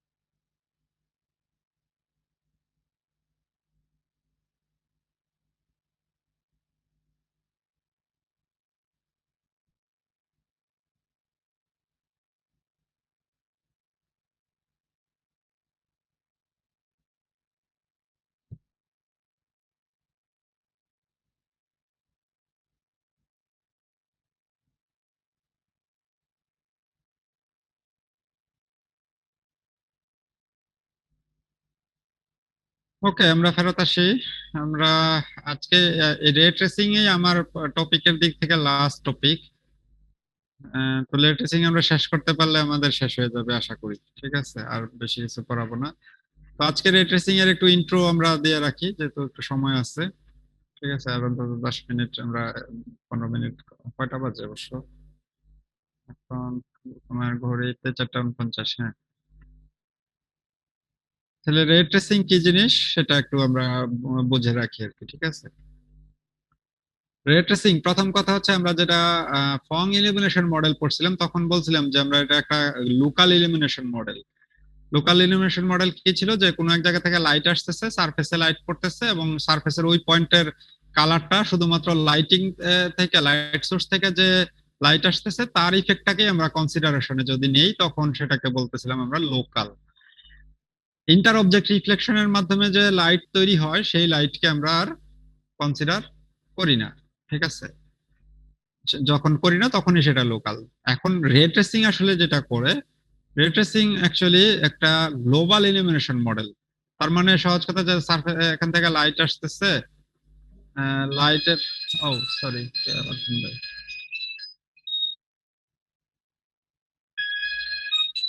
Sorry 1 minute. হ্যালো। সালাম সালাম। হ্যাঁ,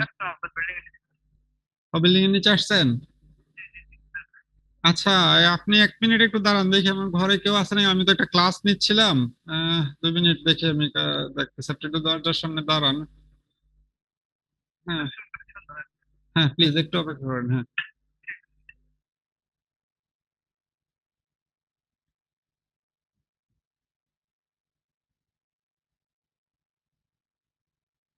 এটা কে লোক, কই আমার ইয়া করি।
হ্যালো, সরি, আসলে ওই আমার একটা রকমারিতে বইয়ের অর্ডার দিছিলাম, সেগুলো আসছে এখন। ওই লোক তো এখন এই সময় এসে নিয়ে চলে আসছে।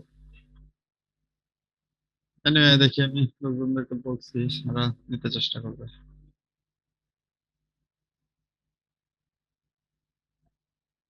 আচ্ছা, মনে না দেখতে যাও, sorry.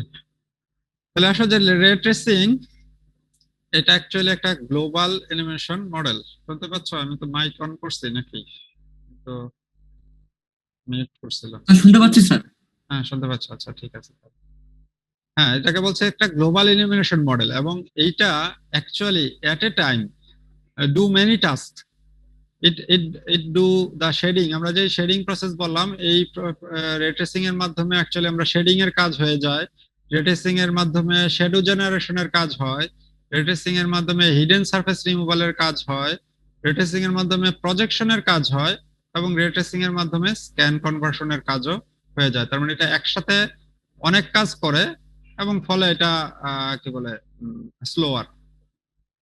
But it's a powerful rendering technique that is foundation of many modern photoreal rendering.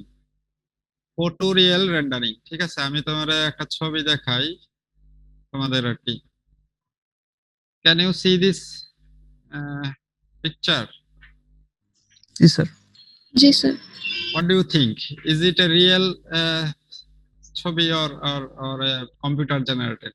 Sir real মনে হচ্ছে। But it is generated by computer. It is a computer generated picture generated by POV Ray. POV Ray একটা software readymade পাওয়া যায়, তোমরা নিজেরাও চাইলে ওটাকে scripting করে করে ওইখানে এরকম বিভিন্ন অবজেক্ট, রেডিমেড অবজেক্টের ইয়া তৈরি করা আছে। তোমরা অনলাইনে খুঁজলেই পাবা পবরে।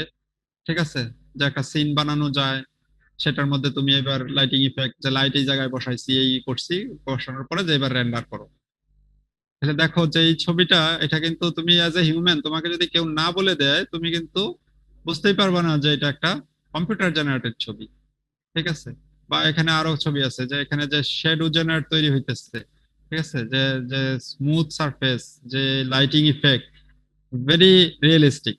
কিন্তু সমস্যা শুধু একটাই, সমস্যা হচ্ছে যে সে রিয়েল টাইমে পারে না আর কি। যদি অফলাইন রেন্ডারিং দরকার হয়, যে অনেক সময় যেটা আমাদের মুভি তৈরি হয়, ঠিক আছে? মুভিতে কি হয়, যে গেমে লাগে কিন্তু, যে একটা সিনকে তোমার রিয়েল টাইমে রেন্ডার করা লাগে, কারণ ইন্টারেক্টিভ করা লাগে। আর মুভিতে, যে অ্যানিমেটেড মুভি, সেগুলো আজকাল দেখো অনেক রিয়েলিস্টিক হয়ে যাচ্ছে। এক সময়কার অ্যানিমেটেড মুভি যদি দেখতা, আর এখনকার নিশ্চয়ই তোমরা দেখো, সেগুলোর যেই ইয়া কি বলে, সিনের যে এই রিয়েলিস্টিক লুক, সেটা কিন্তু একদম ন্যাচারাল মনে হয়। ঠিক আছে? তো সেইগুলো সম্ভব হচ্ছে কি যে এই ধরনের অ্যালগরিদম গুলোকে ইউজ করা আর কি। তো এটাই আমরা এখানে একটু আইডিয়াটা নিতে চাই যে রে ট্রেসিং সেটা করতে পারে। ঠিক আছে? এখন কিভাবে করে আর কি? বা এইটা এখানে যে বললাম যে সবকিছু ইন্টিগ্রেটেড, ঠিক আছে? যেখানে সেটা আসে যে রে tracing is a technique for rendering 3D graphics with very complex light interactions. You can create pictures full of mirrors, transparent surfaces and shadows with stunning results, যেটা অলরেডি দেখাইলাম। বাট এই যে মেথড যদি দেখো না, অ্যালগরিদমিক সেন্সে যদি দেখি যে অ্যালগরিদমটা আসলে খুব কঠিন না, very simple idea, very simple method to understand and implement. It is based on the idea that you can model reflection and refraction, যেটা তোমরা ছোট ক্লাসে যে ট্রান্সপারেন্ট অবজেক্টে যখন হয়, বাই রিকার্সিভলি। মেথডটা এই জন্যই সিম্পল যে আমরা এটাকে রিকার্সিভলি করতে পারি। ঠিক আছে? এখন রিকার্সিভলি কি করতে পারি? By following the path of light take it bounces through the environment. ঠিক আছে? যে যে লাইট সোর্স যে বাউন্স হচ্ছে সেইটাকে, পাথটাকে যদি আমরা ট্র্যাক করতে থাকি তাহলে এই কাজটা আমরা করতে পারবো। এবং এটাকে ট্র্যাকিং করে দেখে সেখান থেকে এটার নাম আসছে যে রে ট্রেসিং। ঠিক আছে? এখন আসলে আমরা একটু সেটআপটা বুঝতে চেষ্টা করি রে ট্রেসিং এ কিভাবে কাজটা করা হয়। রে ট্রেসিং এ হয়েছে কি, ধরো যে আমাদের এটা একটা অবজেক্টের ডেফিনেশন তোমরা তৈরি করছো, এখানে ধরো যে কল্পিত তোমার লাইট আছে এখানে, আর এটা হচ্ছে সেই ক্যামেরা। ঠিক আছে? তো ক্যামেরা তো আসলে ক্যামেরার ভিতরে ইমেজ সেন্সর থাকার কথা, তো আমরা তো ক্যামেরাটা মানে হচ্ছে আসলে কি সেন্টার অফ প্রজেকশন আমাদের যে প্রজেকশনের সেন্সে। ঠিক আছে? যে এটা হচ্ছে সিনের কি বলে ওয়ার্ল্ড কোঅর্ডিনেটে ডিফাইন্ড সিন, আর ক্যামেরা এখানে ডিফাইন করলাম, তাহলে এটা প্রজেক্ট হবে। তাহলে প্রজেক্ট হবে কোথায়? প্রজেক্ট হবে নিশ্চয়ই কোনো একটা ভিউ প্লেনে। তাহলে সেটাকে আমরা ভিউ প্লেন বা ইমেজ প্লেন বলি।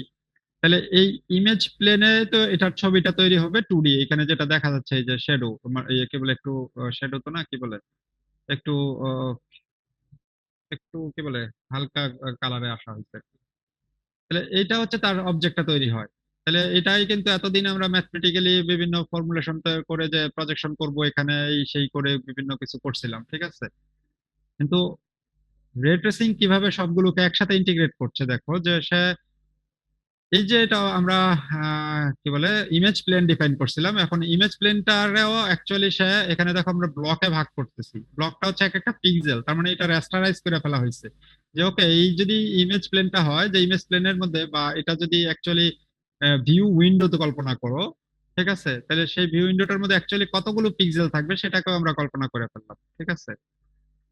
তাহলে এই সবকিছু যখন সেট আপ রেডি করলাম, এখন আসলে যে বাস্তবে কি হয় যে লাইট সোর্স থেকে লাইট আসে, লাইট এসে এখানে অবজেক্টের উপরে পড়লো, তারপরে এটা রিফ্লেক্ট হয়ে এই বিন্দু দিয়ে গিয়ে হয়তো ক্যামেরাতে পড়লো। ঠিক আছে? আমি এটা মুসাই বেশি আঁকা কি হয়ে যাচ্ছে, যে লাইট এখান থেকে এখানে পড়লো, তারপরে রিফ্লেক্ট হয়ে এখানে গিয়ে ক্যামেরাতে পড়লো, তার মানে এই পিক্সেল বরাবর রিফ্লেক্ট হইতেছে। তাহলে এই বিন্দুটাতে এইটার কালারটা দেখা যাবে, তাই তো? কিন্তু এইভাবে আমরা ট্রেসিংটা এইভাবে না করে ট্রেসিংটা উল্টা দিক ভাবে করি। কেন করি সেটা একটু পরে বলছি। কারণ কি, যে আমরা তো লাইট সোর্স, তো এটা যেহেতু লাইট সোর্স, লাইট তো শুধু এই দিক থেকে এখানে আসতেছে না, লাইট তো এখান থেকে এদিকেও যাচ্ছে, লাইট এখান থেকে এদিকে যাচ্ছে, এটা তো যে কোনো দিকে যাচ্ছে। তাহলে আমাদের এই লাইট থেকে যদি ইনফাইনাইট সংখ্যক রে কল্পনা করি, তাহলে ইনফাইনাইট সংখ্যক রে বেরিয়ে যাচ্ছে এবং আমার প্রত্যেকটা রে কে তখন ট্রেস করা লাগবে। ঠিক আছে? যে প্রত্যেকটা রে গিয়ে কোথায় হিট করছে, যে এখান থেকে একটা লাইট রে এসে এখানে হিট করলো, আর এর পাশে থেকে আরেকটা লাইট রে এসে এখানে হিট করছে, এখান থেকে আরেকটা, তাহলে ইনফাইনাইট লাইট রে বেরিয়ে আসতেছে। এবং এরা এখানে এসে এক একটা হয়তো এখানে হয়তো আরো অবজেক্ট আছে, সেখানে হিট করছে এবং সেখান থেকে রিফ্লেক্ট হয়ে হয়তো এখানে আসছে, আরেকটা রিফ্লেক্ট হয়ে ওইদিকে গেছে। তো সেটা যেটা ক্যামেরাতে গিয়ে পড়বে সেটা না কেবল শুধু কি বলে ক্যামেরা সেন্সরে ধরা পড়বে। তাহলে এই কাজটাকে আমরা একটু ফাইনাইট রাখার জন্য রিভার্স অর্ডারে ট্র্যাক করতে পারি। রিভার্স অর্ডারে ট্র্যাক করা মানে কি, যে আমার যেহেতু ছবি তৈরি করব, সে আমার ভিউ প্লেনটার মধ্যে আমি কল্পনা করে নিলাম যে এদিকে 100 বাই 100 পিক্সেল আছে, তাহলে মোট 10,000 পিক্সেল আছে। তাহলে 10,000 পিক্সেলের মধ্যে কি কালার হবে সেটা ডিফাইন করতে পারলে তো হয়ে গেল। আমার যে ইনফাইনাইট লাইট রে আছে সেটাকে ট্র্যাক না করে আমি যদি 10,000 পিক্সেলের কি বলে কালারটা ডিফাইন করতে পারি, তাহলে এটা ফাইনাইট হইলো এক কথা। এখন 10,000 পিক্সেলের কালার কিভাবে হবে? লাইট তো এখান থেকে আইসা ক্যামেরার মধ্যেই পড়ে। তাহলে আমি যদি ধরি যে এটা যদি ক্যামেরা আর এটা যেহেতু পিক্সেল, আমি যদি বলি যে ক্যামেরার সেন্টার থেকে এক একটা করে আমরা রে ইমিট করলাম, লাইট রে মনে করো, কিন্তু এটা উল্টা দিকে, যে এদিক থেকে যেন লাইট রে গুলো এই সেই পিক্সেল বরাবর আসছে।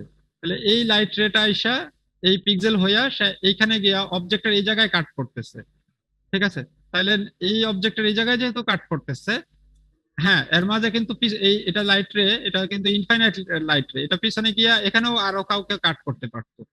তাহলে এখানে একজনকে কাট করছে, ওইখানে একজনকে কাট করছে। তাহলে এইখানে কার ছবিটাতে আসবে? ছবিটা আসবে তার যে সামনে আছে। তাহলে এটাকে কিন্তু আমরা মানে ট্র্যাকিংটা করতে পারি এখন রিভার্স দিকে, কিন্তু ফলে এখানে ফাইনাইট সংখ্যক আমরা ট্র্যাক করলেই আমরা কাজ সারা হয়ে যাবে, ঠিক আছে? তাহলে এখানে আসো যে এই হচ্ছে সেটআপ, এই সেটআপে আমরা বেসিক্যালি ক্যামেরা থেকে লাইট রে অ্যাজ ইফ আর কি ভার্চুয়াল রে ইমিট হইতে থাকে, সেই ইমিটেড রে গুলোকে বলা হয় ভিউ রে, ঠিক আছে? এখন আসো যে এখান থেকে একটা রে আসলো, ঠিক আছে? এই যে এখান থেকে এই পিক্সেল হয়ে হয়তো এদিকে একটা অবজেক্ট কি বলে রে আসলো, এবং এই রেটার মধ্যে এখানেও হয়তো একটা অবজেক্ট আছে, কিন্তু এই অবজেক্টটা হয়তো এটা নিচে, লাইটটা এখানে লাইটের নিচে অন্ধকারে আছে, ঠিক আছে? তাহলে এইখানকার এই অবজেক্টটাকে এখানে এসে দেখবে, কি পরিমাণ দেখবে সেটা নির্ভর করছে আসলে তার উপরে কি পরিমাণ লাইট পড়ছে, ঠিক আছে? তাহলে না সেটাকে ডিফাইন করতে পারবে। তাহলে সেজন্য কি করা হয় যে আসলে এখানে গিয়ে ইন্টারসেক্ট করছে, এখান থেকে লাইট বরাবর, তুমি তো লাইট সোর্স বলা আছে তোমার, লাইট বরাবর একটা করে রে কি করা হয় আবার ইমিট করা হয়, যেই রেটাকে বলা হয় শ্যাডো রে, ঠিক আছে? তাহলে এখানে দুইটার নাম শিখলাম, একটা হচ্ছে যে ক্যামেরা থেকে ভিউ রে ইমিট করে, আর যেখানে ইন্টারসেক্ট করে অবজেক্টের সেখান থেকে ঘুমানো ঘুমানো তাতে ঘুমা ভুলে গেছেন কেন? তার মোবাইলে কি গো? somebody is রাত্রে এসে ঘুমাতে talking দেরি to করে। someone, ঘুমাইতেছেন, ঘুমাইবো না?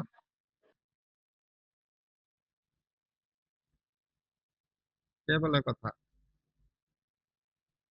দয়া করে মিউট করে কথা বলো, ক্লাসে তো মনোযোগ দিয়ে শোনো কিনা জানি না, যাই হোক এখন অনলাইন ক্লাসের সুবিধা অসুবিধা তো আছেই। যাই হোক মিউট করে নাও আর কি, ঠিক আছে? অনেক সময় ইমার্জেন্সি তৈরি হয়, কথা বলতে হয়। যাই হোক আমরা ফেরত আসি। তাহলে এখানে দুইটা টার্ম শিখলাম আপাতত, একটাকে বলা হচ্ছে ভিউ রে, আর একটাকে বলা হলো কি শ্যাডো রে। এখন আসলে যে এই অবজেক্টটা যদি আমরা কল্পনা করি যে কি একটা ট্রান্সপারেন্ট অবজেক্ট, তখন এখান থেকে এটার পরে ছবি আছে, আমরা এটা একই জিনিসের আরেকটা অ্যাঙ্গেলে দেখানো আর কি। তাহলে এই অবজেক্টটাকে যদি ধরো যে এখান থেকে সে লাইট সোর্স, এখান থেকে যে লাইটের দিকে যে রেটা যাবে সেটাকে বলা হচ্ছে শ্যাডো রে, ঠিক আছে? শ্যাডো বানান কি দেখতেছি, শ্যাডো রে, ঠিক আছে? এটা হচ্ছে প্রাইমারি রে বা ভিউ রে, ঠিক আছে? আর এই অবজেক্টটা যদি আমরা ধরে নেই যে অবজেক্টটা একটা ট্রান্সপারেন্ট অবজেক্ট, আমাদের বাই ডেফিনেশন যদি আমরা কল্পনা করে নেই যে এটা একটা ট্রান্সপারেন্ট গ্লাস ম্যাটেরিয়ালের অবজেক্ট, তাহলে কি হবে যে এটার ভিতর দিয়ে একটা রেটা পাস হবে ইউজিং ট্রান্সপারেন্সি স্নেলস ল, ঠিক আছে? তাহলে এই রেটাকে আমরা আবার যদি চিন্তা করি যে এই রেটা কোথায় গিয়ে হিট করছে, তাহলে সেটাকে ট্র্যাক করতে পারবো। আর এটা যেহেতু অবজেক্ট, এবং এটা আবারও যেহেতু বললাম যে এটা একটা গ্লোবাল ইলুমিনেশন মডেল, তাহলে যেহেতু এটা অবজেক্টে ইন্টারসেক্ট করছে, তাহলে অবজেক্ট কিছু না কিছু লাইট তো আসলে রিফ্লেকশন করে। তাহলে রিফ্লেক্টেড রেটা কোথায় গেছে? তাহলে আমরা যদি ধরি যে রিফ্লেক্টেড রেটা এদিকে গিয়ে আরেকটা অবজেক্টকে হিট করছে, তাহলে এই রিফ্লেক্টেড রেটা ওই বিন্দুতে যেই লাইটে যেই আলো আছে তার কিছু ইফেক্ট এখানেও আছে নিশ্চয়ই। উল্টো ভাবে যদি ধরো যে এইটা তো লাইট, এখান থেকে লাইট তো এখানেও পড়ছে, ঠিক আছে? এখানে হয়তো পড়ে নাই, কিন্তু এই লাইটটা এখানে পড়ার কারণে এটা যে রিফ্লেকশন হয়েছে, রিফ্লেকশনটা এখানে এসে পড়ছে, ঠিক আছে? তাহলে এইখানকার আলো তো কিছু তাহলে এখানে আসছে, তাহলে সেটাকে আমরা ধরবো কিভাবে? তাহলে সেটাকে আমরা তো ট্র্যাক করতেছি উল্টা অর্ডারে, লাইটের অর্ডারে না, রাদার আমরা উল্টা অর্ডারে ট্র্যাক করছি। তাহলে ফলে এখানে যখন ইন্টারসেক্ট করে এখান থেকে আমরা একটা রিফ্লেকশন রে আবার ইজেক্ট করি, ঠিক আছে? তাহলে বেসিক্যালি আমরা প্রথমে একটা ভিউ রে পাঠাবো, এবং ভিউ রেটাকে যেখানে ইন্টারসেক্ট করবে সেখানে গিয়ে আমরা শ্যাডো রে পাঠাবো, আরেকটা দেখবো হচ্ছে ট্রান্সমিটেড রে, আরেকটাকে দেখবো ভিউ রে, সরি রিফ্লেকশন রে। তাহলে এই তিনটা রেকে যদি এরপরে আবার একই প্রসেসে ট্র্যাক করতে থাকি, তাহলেই কিন্তু আমাদের ওভারঅল এই বিন্দুর জন্য টোটাল লাইটিং ইফেক্ট ক্যালকুলেশন হয়ে যাবে। তাহলে এই জিনিসটা কিন্তু সিম্পলই রয়ে গেল, মানে ট্র্যাক করাটা একই প্রসেসে আমরা চালাই যেতে থাকবো কতক্ষণ, ইটস আপ টু ইউ, তুমি কতটা গ্লোবাল ইফেক্ট এখানে নিয়ে আসতে চাও। ঠিক আছে। হ্যাঁ, এখন আসলে যে আমরা যদি এখান থেকে ধরো যে এই পিক্সেলের সাথে এটা কানেক্ট করলাম এবং এটা গিয়া কোনো সিনের কোনো অবজেক্টকে কাট করে নাই, তাহলে কি হবে? তাহলে এই পিক্সেলটাকে আমরা একটা ব্যাকগ্রাউন্ড কালার দিয়ে সেট করে দিব। যদি কাউকে কাট করে তাহলেই তো ওই জায়গার কালারটা এখানে আসবে, আদারওয়াইজ যেহেতু করে নাই তাহলে এটাকে আমরা একটা ব্যাকগ্রাউন্ড কালার হিসেবে সেট করে দেব। ঠিক আছে। তাহলে এটাই হচ্ছে বেসিক রে ট্রেসিং এর আইডিয়া এবং ভেরি সিম্পলেস্ট আইডিয়া, যে রিকার্সিভলি আমরা এই জন্যই বলতেছি যে এই যে এখানে আমরা এটাকে এবার অ্যালগরিদমিক সেন্সে একটু বলবো, এটা বলেই শেষ করব। Ray tracing process builds the image pixel by pixel, যেটা বললাম যে একটা ইমেজ প্রতি পিক্সেল বাই পিক্সেল ইমেজটাকে তৈরি করা হয়। প্রথম স্টেজে বলতেছে কি যে fire a single ray from each pixel position into the scene, অর্থাৎ ওই যে সেন্টার অফ প্রজেকশন থেকে সিনে আমরা একটা করে ওই ভিউ রে ফায়ার করলাম। ঠিক আছে, ফায়ার করা মানে ইজেক্ট করা। ঠিক আছে, যে সেই ফায়ার করলাম কোন পাথ ধরে, along the path of projection. ওই যে প্রজেকশন যেই ডিরেকশনে হয় তাহলে তার অপোজিটে করছি আর কি basically, but projection path follow করে। If the ray doesn't hit anything, then we can color the pixel to some background color, যেটা একটু আগে বললাম যে যদি ওই রেটা কোনো কাউকে হিট না করে তাহলে সিম্পলি ওই পিক্সেলটার কালার হবে ব্যাকগ্রাউন্ড কালার। যদি করে আদারওয়াইজ ডিটারমাইন হুইচ সারফেসেস, ওই যে একটু আগে যেটা বললাম যে যে সে এখানে গেল, এখান থেকে যাওয়ার পথে সে এখানে হয়তো আরো একটা অবজেক্ট ছিল, তাহলে সে এখানেও কাট করতে পারে এখানেও করতে পারে। তাহলে কোন যেই সমস্ত সারফেসকে ইন্টারসেক্ট করছে সেই সারফেস গুলো আমরা আগে ঠিক করব। এবং যেহেতু এটা কি অবশ্যই ক্যামেরাতে তো ধরা পড়বে কোনটা যেটা কাছের অবজেক্ট, তাহলে সেটা পিছনেরটাকে সে দেখা যাওয়ার কথা না, ম্যাথমেটিক্যালি ক্যালকুলেট করা গেছে কিন্তু পিছনেরটা দেখা যাওয়ার কথা না, তাহলে সেটাকে যেটা নিয়ারার শুধু সেটাকে কল্পনায় মানে ক্যালকুলেশনে রাখবো। তাহলে এটা কিন্তু কাইন্ড অফ এখানে কি হলো, হিডেন সারফেস রিমুভালের কাজ হয়ে যাচ্ছে। আর প্রতি পিক্সেল বাই পিক্সেল যেহেতু আমরা করতেছি, এটা তো আমরা আগেই বললাম যে it is a scan conversion, আমরা অলরেডি আমরা এটাকে রাস্টারাইজেশন প্রসেসেই যাচ্ছি। ঠিক আছে। তাহলে এখানে আমরা হিডেন সারফেসের কাজ হয়ে গেল, যে যেটা কি বলে determine which surfaces the ray intersects and order these by distance from the pixel. If it is possible that the ray will hit several surfaces, but we only care about the closest one to the camera. The nearest surface to the pixel is the visible surface, and for the pixel, তাহলে সেই nearest surface পজিশনটাতে আমরা কি বলে intensity calculate করব। ঠিক আছে, এটা কিন্তু এখানে আর বলি নাই যে নিয়ারেস্ট পজিশনে আমরা ইন্টেন্সিটি ক্যালকুলেট করব। এরপরে কি বলছে যে shoot rays towards the light, অর্থাৎ ওই যে যেই পজিশনে ইন্টারসেক্ট করলো, এটা আরেকটা সিন যে এখান থেকে এসে ধরো যে এখানে ইন্টারসেক্ট করলো এই নিয়ারেস্ট সারফেস এটা। এখন সিনে কিন্তু আবার রিমেম্বার সিনে কিন্তু একাধিক লাইট থাকতে পারে, আমরা ইলুমিনেশন মডেলে বলছি যে সিনে মাল্টিপল লাইট সোর্স থাকতে পারে। তাহলে যতগুলো লাইট সোর্স আছে আমরা ওই পজিশন থেকে প্রত্যেকটা লাইটের দিকে কি করব, একটা করে শ্যাডো রে ফায়ার করব, একটা করে শ্যাডো রে ফায়ার করলাম। এখন এই শ্যাডো রে লাইটের দিকে ফায়ার করলাম, কিন্তু সেটা লাইটে যাওয়ার আগে যদি কোনো একটা অবজেক্টে আগে হিট করে, তাহলে আসলে কি এই পয়েন্টটা এই লাইট সোর্সের সাপেক্ষে আসলে এই অবজেক্টের শ্যাডোতে আছে। ঠিক আছে, এই জন্যই আসলে এটার নাম শ্যাডো রে। এটা দিয়ে আসলে শ্যাডোতে আছে কি নাই সেটাই ক্যালকুলেট করছি। যদি শ্যাডোতে থাকে তাহলে তো এটাকে কোনো লাইটের ইফেক্ট এখানে আর থাকবে না, ওই লাইটের কোনো ইফেক্ট এখানে থাকবে না। যদি শ্যাডোতে সে না থাকে তাহলে আমরা কি করব, যে এইবার এই লাইটের সাপেক্ষে এখানে ইলুমিনেশন মডেল অ্যাপ্লাই করব। তাহলে সেখানে সেটা বলতে চাওয়া হচ্ছে shoot rays towards each light, if they hit something the object is shadowed from that light. যদি সে কোনো অবজেক্টে হিট করে তাহলে সে আসলে ওই লাইটের সাপেক্ষে আসলে ওই অবজেক্ট অন্য একটা অবজেক্টের শ্যাডোতে আছে। যদি না থাকে otherwise use standard model for light, যে ওই লাইটের জন্য স্ট্যান্ডার্ড মডেল, অর্থাৎ ওই যেটা বললাম যে এবার লাইটিং ইলুমিনেশন মডেল, সে ফং মডেল, কুক টরেন্স মডেল যেটাই হোক, সেইবার সেই জায়গায় আমরা ইন্টেন্সিটি মডেল অ্যাপ্লাই করে দিব। তাহলে অ্যাপ্লাই করে দিলে আমরা সরি পিছনে যাই। অ্যাপ্লাই করে দিলে ধরো যে এই সিনে যেটা দেখানো হচ্ছে যে এই অবজেক্টটা হয়তো এইটার সাপেক্ষে দাগ দিয়েছি, মানে কি যে এটার সাপেক্ষে শ্যাডোতে আছে বাট এটার সাপেক্ষে ঠিক আছে, তাহলে এটার সাপেক্ষে আমরা এখানে ইন্টেন্সিটি পেয়ে যাব। তাহলে এটাই শুধু কিন্তু একমাত্র ইন্টেন্সিটি না। এবার আসো যে আমরা প্রাইমারি কন্ট্রিবিউশন, লাইটের প্রাইমারি কন্ট্রিবিউশন বা এটাকে কিন্তু বলা যায় যে লোকাল কন্ট্রিবিউশনটা পেয়ে গেলাম, যে লাইটের সাপেক্ষে এখানে কি পরিমাণ আলো সে পাইতেছে।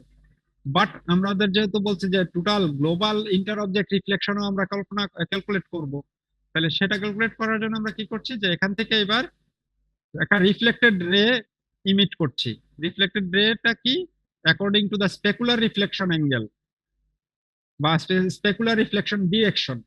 স্পেকুলার রিফ্লেকশন কি, সারফেস নরমাল লাইট রে যেটা আমরা কল্পনা করতেছি তার সাথে যে অ্যাঙ্গেলে থাকার কথা সেগুলো হিসাব করে আমরা একটা রিফ্লেক্টেড রে ক্যালকুলেট করলাম এবং সেই রিফ্লেক্টেড রেটাকে আবার ফায়ার করলাম, ঠিক আছে। এবং সেই ফায়ারটা এবার গিয়ে ধরলাম যে আরেকটা অবজেক্টে ইয়া করছে, ঠিক আছে। তাহলে এটাকে ফায়ার করাটা পর্যন্ত আপাতত রাখি যে ফায়ার করলাম, এবং প্রসেসটা একইভাবে চলতে থাকবে লাইক ভিউ রে। এটা যে ভিউ রে তার সমান করেই একই প্রসেস আবার আমরা হিসাব করতে থাকবো। তাহলে এটা যদি রিফ্লেক্টেড রে গেল, এখন যদি ধরি যে এই অবজেক্টটা ট্রান্সপারেন্ট অবজেক্ট, তাহলে নিশ্চয়ই এর ভিতর দিয়ে কি বলে এখানে যদি কোনো লাইট সোর্স থাকে সেখান থেকে লাইট এটার ভিতর দিয়ে এখানেও আসবে। তাহলে সেটাকে আমরা উল্টাভাবে ট্র্যাক করার জন্য যে এখান থেকে আমরা একটা ট্রান্সমিটেড রে বা রিফ্লেক্টেড রে যেভাবে বলো, ট্রান্সমিটেড রে ফায়ার করব, সেটাকে আবার ট্র্যাক করব যে এটা কোথায় গিয়ে কার সাথে হিট করতেছে এন্ড সো অন। তাহলে এখানে সেটাই লেখা হয়েছে কই যে reflect a ray of the visible surface along the specular reflection angle. For transparent surfaces, also send a ray through the surface in the refraction direction and it repeat the process for these secondary rays. এদেরকে বলা হয় secondary raise, এবং এদের জন্য আমরা এই প্রসেসটা এই একটু আগে যেগুলো বলে আসলাম সেই প্রসেসটা রিপিটেডলি করতে থাকবো। কারণ কথা হচ্ছে কতক্ষণ, তাহলে এটা কিন্তু রিকার্সিভ ডেফিনেশন হয়ে গেল। প্রসেসটা ভেরি সিম্পল, যে একটা রে ফায়ার করলাম, এটাকে যেখানে হিট করছে সেখানে শ্যাডো রে দিব, শ্যাডো রে যদি কোথাও লাইটে ডাইরেক্টলি হিট করে তাহলে তো ভালো, তাহলে আমরা ইলুমিনেশন মডেল অ্যাপ্লাই করব। লাইটে হিট না করলে শ্যাডোতে থাকতেছে, সেকেন্ডারি রে ক্যালকুলেট করব, সেকেন্ডারি রেকে একইভাবে প্রসেস করব, দ্যাটস অল। এখন কতক্ষণ, যেহেতু রিকারশন, তাহলে রিকারশন রে আমাদের তো থামাইতে হবে, তাহলে থামানোর এবার কন্ডিশন কি, we terminate a ray tracing path when any one of the following condition satisfied. যে রেটা আমরা ফায়ার করছি রে ইন্টারফেসেস নো সারফেস, তাহলে এটা তো প্রথমের কেসে যেটা ছিল যে এটা যদি কোনো সারফেস কে ইন্টারসেক্ট না করে তাহলে আমরা থেমে যাব, ওই রেটা ট্রেস করা থামবে, মানে ওই ডিরেকশনের যেটা গেল। অথবা যদি রেট ইন্টারসেক্টস এ লাইট সোর্স, অর্থাৎ রেটা ধরো যে এখান থেকে সেকেন্ডারি রে যেটা ফায়ার করলাম সেই রেটা গিয়ে এখানে হয়তো একটা লাইট সোর্স ছিল, সেই সেকেন্ডারি রে গিয়ে লাইট সোর্স কে ইন্টারসেক্ট করে, তাহলে সেটাকে আর আমাদের কি ট্রেস করা দরকার নাই, কারণ লাইট সোর্স তো নিজেই আলো ইমিট করছে, থেকে তো আর রিফ্লেকশন কন্ট্রিবিউশন নাই, ঠিক আছে। তাহলে সেখানেও আমরা থেমে যাব। অথবা আরেকটা কাজ আমরা করতে পারি, সেটা হচ্ছে যে না এইভাবেও তো অনেক বেশি ইয়ে হতে পারে, সেটা হচ্ছে যে না আমরা একটা maximum allowable number of reflection have taken place, অর্থাৎ আমরা হয়তো একটা টাইম ঠিক করলাম যে 5 লেভেল, যে 5 বার এই কাজটা করব, যে 5 লেভেল অফ রিফ্লেকশন বা 5 লেভেল অফ রিফ্রাকশন পর্যন্ত ক্যালকুলেট করব। So it's up to you যে তুমি কতটুকু ইন্টার অবজেক্ট রিফ্লেকশনকে নিতে চাও, সেটা আমরা ঠিক করে দিলাম, সেইখানে সেইভাবে থেমে যাব। সো এই প্রসেসটাকে বলা হচ্ছে রে ট্রেসিং প্রসেস। আমি এটুকু শেষ করবো আজকে, আর বেশি পড়াবো না, নেক্সট দিন এখান থেকে দেখবো। এখানে কি হয় এই হয় কি হয় সেগুলো পরে দেখবো। এবার কোনো কোশ্চেন থাকলে বলো। এটার কিছু ম্যাথমেটিক্স আছে, আমরা নেক্সট দিন দেখবো কতটুকু, তারপরে দেখি আর পরের ক্লাসে নিশ্চয়ই আশা করি শেষ করে ফেলতে পারবো, ঠিক আছে। কোনো কোশ্চেন না থাকলে সবাই ভালো থাকো, ধন্যবাদ। আসসালামু আলাইকুম স্যার। ওয়ালাইকুম সালাম।